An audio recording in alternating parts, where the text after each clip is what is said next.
একজন এমএলএ তার এলাকায় গেলে গো ব্যাক বলবে, আর সেই প্রোগ্রামটা ছিল সরকারি প্রোগ্রাম, মুখ্যমন্ত্রী নিজেই যাচ্ছেন। আমি তাকে আমি অ্যাজ এ এমএলএ হিসেবে, লোকাল এমএলএ হিসেবে আমি থাকতে চেয়েছিলাম। 2 ঘন্টা ধরে ছিলাম, কেউ করেনি। জাস্ট আমি বেরিয়ে আসার আগে শুনলাম কেউ কেউ করেছে। সেটা আমি তৃণমূল কংগ্রেসের ক্যান্ডিডেট ছিলাম, জিতেছি 50,000-এর 4বারের এমএলএ।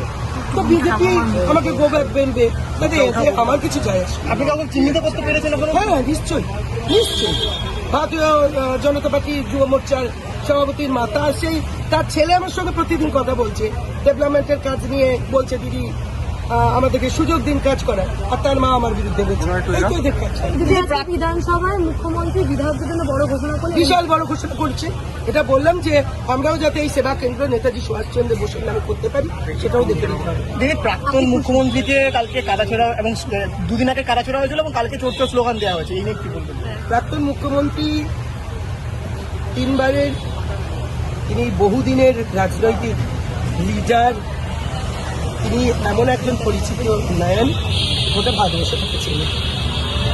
সর্বোপরি যারা করেছেন, কে করেছেন সেটার থেকেও শ্রমিক ভট্টাচার্য রাজ্য সভাপতি, তিনি নিন্দা করেছেন। অগ্নিমিত্রা পাল আমাদের নারী শিশু দপ্তরে এবং পৌর দপ্তরের মন্ত্রী, তিনি এটাকে নিন্দা করেছেন। আমি একজন মহিলা হিসেবে আমি নিশ্চিত এটাকে নিন্দা করি। দিদি আজকে 2খানা বিল পাস হলো, এই নিয়ে আপনার কি মন্তব্য? ভালো ম্যাডাম একটা খালি আমি জনসেবার জন্য যদি যে কোনো বিল আসবে, মানুষের সেবার জন্য, ছোট যদি কর্পোরেশনের, আমি কর্পোরেশন এলাকায় থাকি, সেখানে অনেকগুলো ওয়ার্ড হচ্ছে, 209টা, এটা ভালো, সেবা আরো তাড়াতাড়ি পৌঁছে যাবে। আমি যেরকম বলি আমার ব্লককে 2টো ব্লক করে দিন, ভালো, তাহলে অনেক ভালো হবে, সেবা পৌঁছবে মানুষের কাছে। যা যা কর্মসূচি আছে সেগুলো পৌঁছবে, সরকারি যা আছে সেগুলো প্রকল্পগুলো পৌঁছে যাবে। কিন্তু বিরোধিতা করছেন না না, কেউ বিরোধিতা জাভেদ খান তিনি বলেছে না।